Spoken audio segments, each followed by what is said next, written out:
Hello everyone, welcome back to another video.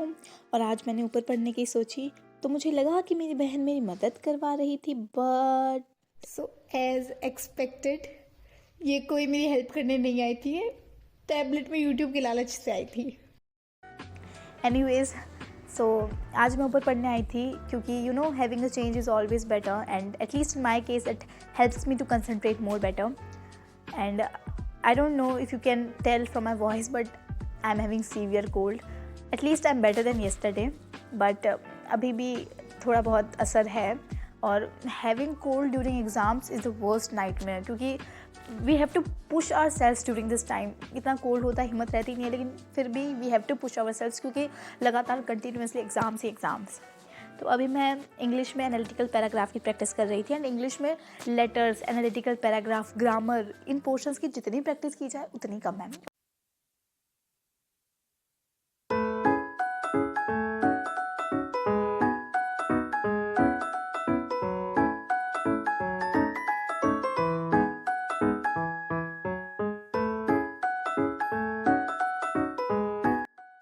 Analytical paragraph में we should go through all the pie charts and the graphs and the charts given because they contains a lot of information and जितना ज़्यादा हम अपने paragraph को informative बनाएंगे उतने ज़्यादा हम marks gain कर पाएंगे।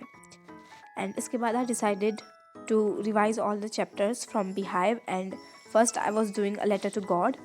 I know it is a very easy chapter but I decided to do all the revision क्योंकि लैंग्वेज जो क्वेश्चंस में होती है ना उसका बहुत ज़्यादा इम्पैक्ट पड़ता है एग्जामिनर पे।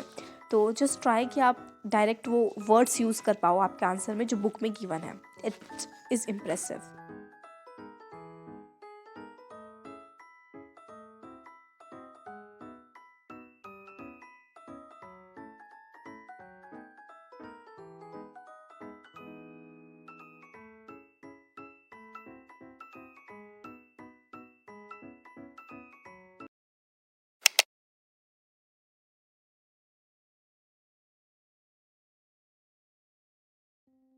और फिर थोड़ी देर ब्रेक के बाद मैं नीचे कमरे में पढ़ने आ गई थी।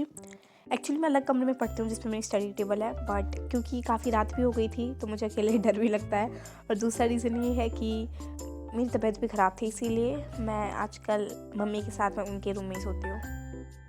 और हाँ, आज मैंने पूरे दिन English literature, grammar and writing portion की प्रैक्टिस की क्योंकि अगले दिन मेरा इंग्लिश का ही प्री बोर्ड था। That's why I hate pre boards क्योंकि इनकी वजह से हमारा स्टडी स्केड्यूल की बैंड बच जाती है। क्योंकि मैं अपनी पेस से चल रही थी, बट प्री बोर्ड्स अगर अचानक से आ गए तो मुझे अपनी पेस को छोड़ के प्री बोर्ड्स के अकॉर्डिंग स्टडी करना पड़ेगा, जिससे जो मेरा मेन गोल है बोर्ड के लिए वो भटक जाता है। तो it's little disturbing but we can't do anything with it. तो we have to manage the things.